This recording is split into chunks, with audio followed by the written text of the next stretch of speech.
Hello friends, नमस्ते। आप सभी का बहुत स्वागत है हमारे अपने चैनल जिसमें हम सभी की फिटनेस के बारे में बात करते हैं।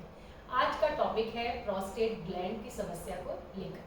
पुरुषों में यह समस्या 40 की उम्र के बाद अक्सर देखी जाती है। ये समस्या क्यों होती है, क्या सिम्टम होते हैं, कौन कौन से योग आसन हैं जो हम इन्वॉल्व कर सकते हैं अपनी दिनचर्या में जिससे ये समस्या का सामना ना करना पड़े। देखिए, प्रोस्टेट ग्लैंड जो समस्या है ये अपान वायु से रिलेटेड है, यानी जो टॉक्सिन्स डाउनवर्ड डिस्चार्ज हो जाने चाहिए, फ्लश आउट हो जाने चाहिए, वो हमारी बॉडी में रह जाते हैं, जिसकी वजह से एक समय के बाद प्रोस्टेट ग्लैंड जो होता है उसमें स्वेलिंग आ जाती है, वो एक्सपेंड कर जाता है, मांसपेशियां कमज़ोर हो जाती हैं, जिसकी वजह से इस तरीके की समस्याएं पैदा हो जाती हैं। जब ये प्रोस्टेट ग्लैंड की समस्या के सिम्टम जो हमें देखने को मिलते हैं, रात को सोते वक्त बार बार यूरिन सेंसेशन होता है, उठना पड़ता है लेकिन यूरिन फ्लश आउट नहीं होता, या यूरिन करने जाते हैं तो प्रॉपर फ्लो में नहीं होता, जलन होती है, कई बार ब्लड भी आ जाता है, स्वेलिंग रहती है, इस तरीके के सिम्टम देखे जाते हैं। लोअर एरिया, जो लोअर हमारा सारा पोस्चर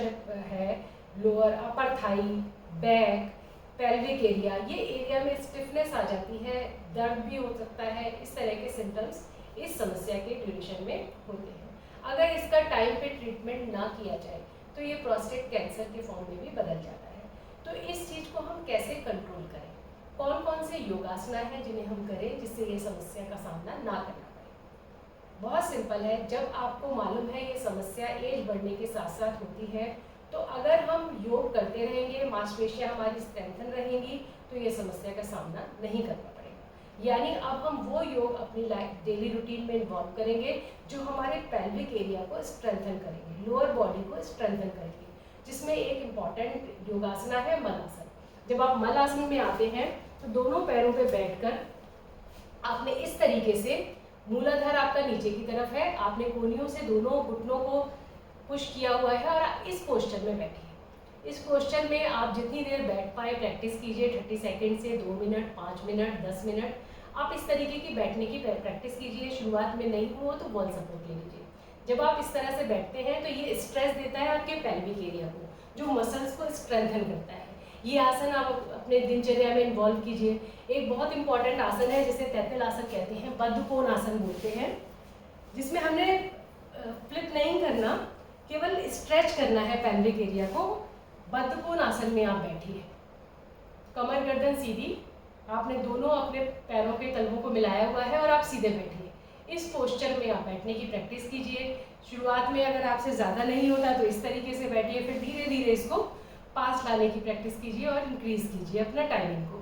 जब भी आपको टाइम मिले, दिन में 2 बार 3 बार, जब आप नीचे बैठ सकते हैं, इसकी प्रैक्टिस इसमें बैठ सकते हैं, आप बैठिए।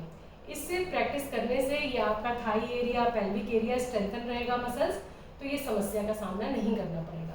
बद्ध कोण आसना में ही आप सुप्त बद्ध कोण आसना कीजिए, लेट जाइए, यानी लेट कर इस तरीके से हम लेट जाते हैं, सुप्त बद्ध कोण आसना। अगर हमारे नी पे प्रेशर पड़ता है तो नीचे आप पिलो भी लगा सकते हैं, दोनों घुटनों के नीचे।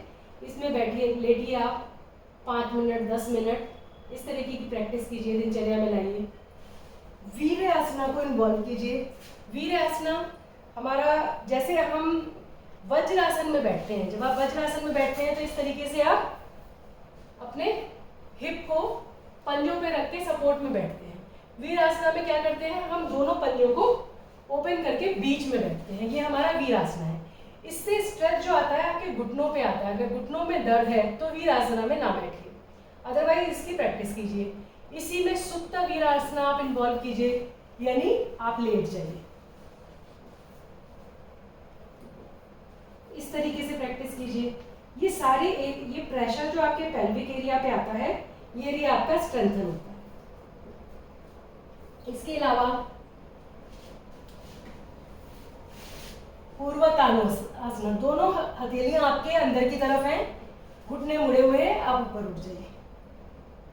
इस आसन को आप कीजिए, 5 मिनट इसमें बने रहिए। सेतु बंद आसना, लेट जाइए, अपने कमर को ऊपर की तरफ पुश कीजिए हाथों से। सबसे पहले तो अपने एंकल को हिप के पास ले आइए, ज़्यादा दूर पे नहीं रखते। ये भी ओपन ज़्यादा नहीं होता घुटना हमारा, नीज भी प्रॉपर ओपन होते हैं हिप विड्थ पे, एंकल हमारे हिप के पास होती हैं। इस तरीके से हिप ऊपर उठाया और हथेलियों को, शुरुआत में नहीं उठ रहा तो हाथ से उठा लीजिए, ऐसे रखिए। इस तरीके से आप इस पोस्चर में रहिए, इसमें बने रहिए आप 1 मिनट 2 मिनट, जितना आप बने रह सकते हैं। इस प्रैक्टिस को इंक्रीज कीजिए, ये भी आपके लोअर पार्ट्स को स्ट्रेंथन करता है, मसल्स को। धनुरासना, उल्टा लेट जाइए, एंकल को पकड़िए और जो आपका पेल्विक एरिया होता है वो आपका जमीन से लगा रहता है, बाकी आप ऊपर उठा देते हैं। इस तरीके से स्ट्रेच कीजिए, केवल पेल्विक आपका जमीन से लगा हुआ है। इस आसन में रहिए। विमान आसना, यानी दोनों पैर और हाथ ऊपर की तरफ उठा के इस आसना में बनिए। ये सारे आसना अगर आप रूटीन से डेली इन्वॉल्व करेंगे अपने रूटीन में, तो आप देखेंगे कि कभी भी मसल्स वीक नहीं होंगी और आपको प्रोस्टेट से रिलेटेड कोई समस्या का सामना नहीं करना पड़ेगा। ये सारे आसना जो मैंने आपको बताए, ये सारे आसना आपको हेल्प करते हैं कि जो आपका लोअर एरिया है वो सारी मसल्स स्ट्रेंथन रहें, आपके लोअर एरिया के सारे जो पार्ट्स हैं, किडनी, लीवर, प्रोस्टेट ग्लैंड, सभी हमारा अच्छे से काम करे। ये समस्या होती तब है जब टेंशन इकट्ठी हो जाती है हमारे इस एरिया में, यानी लोअर बैक में, अपर थाई में, पेल्विक एरिया में। हमें पेन, स्वेलिंग, स्ट्रेस रहता है, स्टिफ होने लगता है ये एरिया, तो इस तरीके की समस्याएं तभी पैदा होती हैं। जब हम रेगुलर एक्सरसाइज करेंगे तो ये समस्या कभी पैदा नहीं होगी। इनके साथ साथ हम अपने डेली रूटीन में अपान वायु मुद्रा, इसको इन्वॉल्व कर सकते हैं। ये मुद्रा क्या है इसे अच्छे से समझिए। आप सुखासन में आराम से बैठिए, उसके बाद जो आपकी पहली उंगली है, तर्जनी जिसे बोलते हैं, अंगूठे के किनारे नीचे पे लगाइए और बाकी की दोनों उंगलियां, यानी जो आपकी मध्यमा उंगली है और अनामिका उंगली है, ये दोनों को आपने अंगूठे से मिला दिया और लास्ट कनिष्ठ का उंगली को आपने ओपन छोड़ा। ये हमारी बन जाती है अपान वायु मुद्रा। पहली उंगली को अंगूठे से लगाया, दूसरी तीसरी उंगली को अंगूठे के ऊपर मिलाया और सबसे छोटी उंगली ओपन छोड़ दी। ये हमारी अपान वायु मुद्रा है। इसमें आप रिलैक्स मोड में बैठिए, 10 मिनट डेली बैठिए। तो जो अपान वायु से रिलेटेड रोग होते हैं, जिसमें हमारे kidney, liver area, prostate, constipation, इस तरीके की समस्याएं आती हैं, वो नहीं आती। इस मुद्रा को अप्लाई करने से जो टॉक्सिन्स होते हैं वो प्रॉपरली डिस्चार्ज होते हैं, फ्लश आउट होते हैं, जिससे आपको इस तरीके की समस्या को सामना नहीं करना पड़ता। उम्मीद है ये सेशन आपको समझ आया होगा और सब इसका उपयोग कर पाएंगे। धन्यवाद।